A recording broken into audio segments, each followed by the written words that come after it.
समय जो कभी किसी के लिए नहीं रुकता, यह हमेशा अपनी ही गति से चलता रहता है, जिस कारण समय का दुरुपयोग करने वाला व्यक्ति कभी खुश नहीं रहता और ना ही वो अपने जीवन में कामयाब हो सकता है।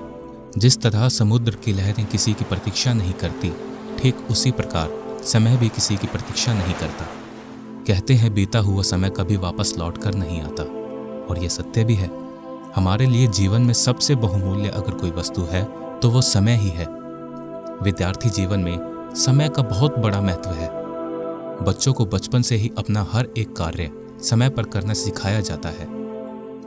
सुबह समय पर उठकर विद्यालय जाना, विद्यालय में जाकर समय पर कक्षा का कार्य पूरा करना, बड़ों का आदर करना, बुराइयों से दूर रहना, जीवन में नेक कार्य करना, यह सब विद्यार्थी काल में ही बच्चों को सिखाया जाता है। एक विद्यार्थी का परम कर्तव्य है कि वो अच्छी शिक्षा ग्रहण कर बुराइयों से दूरी बनाए, लेकिन वर्तमान में स्थिति इसके बिल्कुल विपरीत है। बहुत बार देखा जाता है कि स्कूली बच्चे जिनकी स्कूल जाकर पढ़ने लिखने की उम्र है, वो उस उम्र में बड़े से बड़े घिनौने काम को अंजाम दे रहे हैं। नशे करना, माँ बाप का निरादर करना, आवारा घूमना, इंटरनेट का दुरुपयोग करना, अनावश्यक फैशन करना, चोरी जारी करना और अश्लील फिल्म देखकर, अश्लील गाने सुनकर वैसी ही अदाएं करके अश्लीलता फैलाना तो मानो आजकल विद्यार्थियों की एक खास आदत सी बन गई है, जिनके चलते न तो समाज प्रगति कर रहा है और ना ही समाज में विकास हो रहा है। आए दिन नई नई घटनाएं सामने आती हैं, जिससे समाज का माहौल दूषित होता जा रहा है। विद्यार्थी के जीवन में फैली इन बुराइयों ने समाज का ढांचा बिगाड़ कर रख दिया है। नशे रूपी राक्षस की तो पूछो ही मत। इसने तो विद्यार्थियों के जीवन को बहुत बड़े ढंग से प्रभावित किया है। नशा करके विद्यार्थी अपने अनमोल जीवन को व्यर्थ कर रहे हैं। नशे ने विद्यार्थियों के दिमाग से सही व गलत कार्य के बीच के अंतर को नष्ट कर दिया है। दोस्तों, अब आपको इसी विषय में एक घटना सुनाना चाहेंगे। यह घटना है पंजाब के लुधियाना जिले की, जहां शराब के नशे में धुत 10वीं के एक छात्र ने अपने पिता की उम्र के एक व्यक्ति के सिर पर ईंट मारकर उसे मौत के घाट उतार दिया।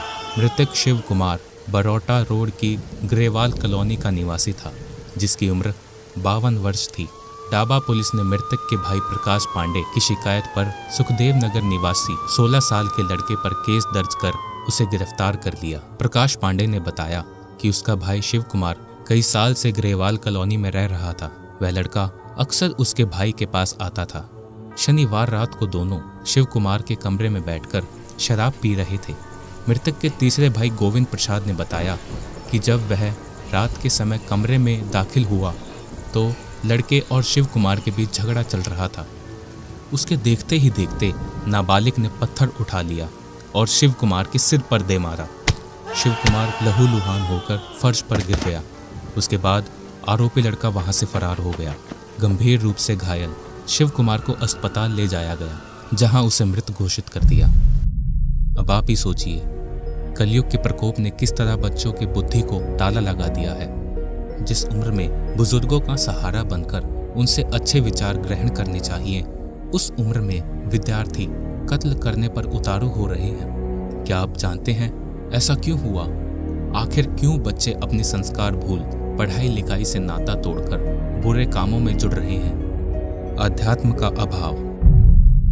माँ बाप, अध्यापक, घर के बड़े बुजुर्ग बच्चों को अच्छे संस्कार, अच्छी शिक्षाएं तो दे सकते हैं, लेकिन आज वह उन्हें सही आध्यात्मिक ज्ञान दे सकें, यह संभव नहीं। बच्चे किसी भी देश का भविष्य होते हैं, इसलिए अपने बच्चों के लिए धनार्जन करने से अधिक महत्वपूर्ण है उनके भविष्य का निर्माण करना, उचित दिशा निर्देश देकर उनके चरित्र का निर्माण करना, ताकि वह अपने जीवन में सफल और संतुष्ट हो सकें। लेकिन वर्तमान समय में देश का भविष्य कहे जाने वाले इन बच्चों की नैतिकता में गिरावट आ चुकी है, जिनका उद्देश्य केवल मौज मस्ती करना रह गया है, चाहे उसका तरीका सही हो या गलत। सच बात तो ये है कि आज के बच्चों के लिए मनोरंजन की परिभाषा ही बदल चुकी है, जो केवल पतन का कारण बन रही है।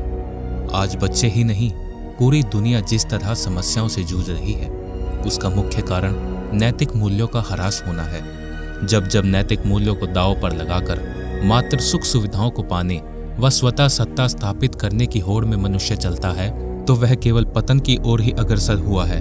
क्योंकि सदाचार, संस्कार, नैतिक आचरण सत्यनिष्ठा विहीन जीवन सदैव विनाशकारी ही होता है।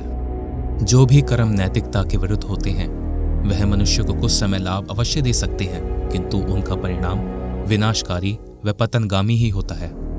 एक जिम्मेदार नागरिक का हमेशा से ही सपना रहता है कि उसके देश का भविष्य अच्छा हो, एक सभ्य समाज का निर्माण हो जो दूसरों को प्रेरित करे। लेकिन आज वर्तमान समय के हालातों को देखकर यह सोच पाना असंभव है।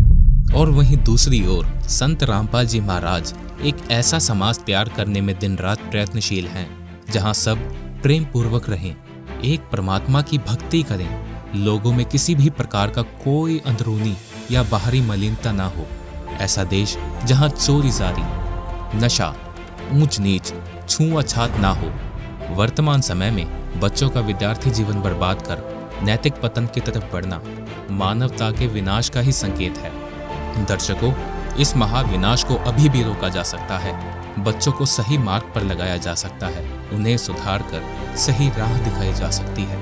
यह तभी संभव है जब घर घर में जीने की राह पुस्तक को पढ़कर उसमें लिखी एक एक बात पर अमल किया जाए। जीने की राह पुस्तक एक ऐसी अनमोल पुस्तक है जिसको पढ़ने मात्र से व्यक्ति अपना नशा, दुर्व्यसन, बुरा आचरण, अश्लील विचार त्याग देता है। इस पुस्तक में एक नेक जीवन का संक्षिप्त सार है, जिसको पढ़ने के बाद पाठक को सही दिशा मिल जाती है। और यह बात जन जन के लिए वरदान सिद्ध हो रही है कि परम पूज्य संत रामपाल जी महाराज द्वारा लिखित ये अनमोल पुस्तक संत जी के आदेश अनुसार घर घर में फ्री पहुंचाई जा रही है। यदि आप भी इसे फ्री में प्राप्त करना चाहते हैं तो अपना पूरा नाम, पूरा पता, मोबाइल नंबर अभी कमेंट कर फ्री में इस अनमोल पुस्तक को प्राप्त करें।